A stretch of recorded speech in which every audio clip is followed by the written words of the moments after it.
Hey guys, welcome to मैंग talks. तो आपका फिर से स्वागत है और एक मेरे नए वीडियो में। तो इंडियन फुटबॉल से हेड कोच से रिलेटेड एक र्यूमर निकल के आया है, तो आज मैं उसी के बारे में मेरे वीडियो में कवर करूंगा। तो रिसेंटली स्ट्रॉन्ग मीडिया सोर्स से पता चला है कि एआईएफएफ इवान वुकोमानोविच से बातचीत कर रही है हेड कोच के पद के लिए। और इवान वुकोमानोविच का डिस्क्रिप्शन नहीं दूंगा तो भी शायद चलेगा, क्योंकि उन्होंने ऑलरेडी केरला ब्लास्टर को मैनेज किया है और केरला ब्लास्टर का भी परफॉर्मेंस उनके अंदर बहुत ही ज्यादा अच्छा था। और मुझे लगता है कि अगर इवान वुकोमानोविच को लाया जाता है तो मुझे लगता है कि इंडियन फुटबॉल में डेवलपमेंट आ सकता है, क्योंकि इवान वुकोमानोविच भी यंग टैलेंट्स के ऊपर भरोसा दिखाते हैं। और मुझे लगता है कि मैनुएलो मार्केस भी यंग टैलेंट्स के ऊपर भरोसा दिखा ही रहे थे।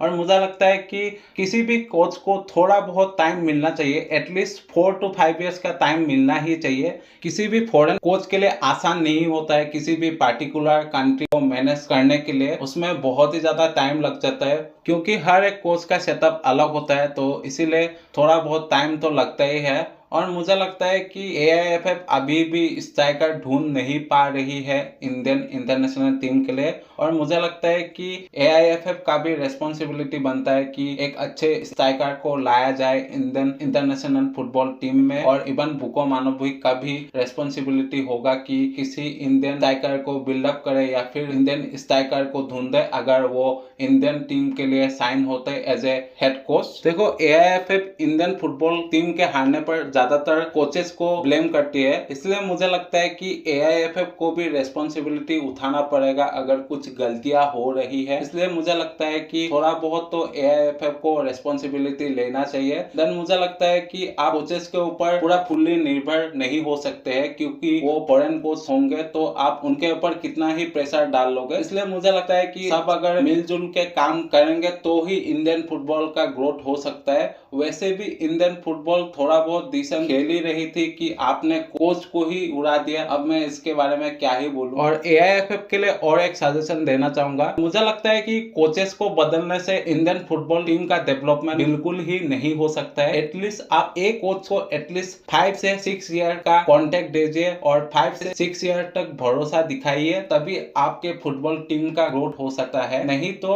और भी ज्यादा बिगड़ जाएगा। इसीलिए अगर आप इवान वुकोमानोविच को ला रहे हैं तो एटलीस्ट लॉन्ग टर्म डील के साथ लाए, ताकि इंडियन फुटबॉल टीम का कुछ बने। तो आपका क्या ओपिनियन है आप कमेंट्स में बताना। तो आज के लिए इतने ही। इसी तरह के अपडेट, एनालिटिक और प्रेडिक्शन के लिए मैंग टॉक्स के साथ बने रहे। अगर अच्छा लगता है लाइक कीजिए, सब्सक्राइब कीजिए और बेल आइकन को दबाइए। और मैं मिलता हूँ किसी नए वीडियो में किसी नए टॉपिक के साथ।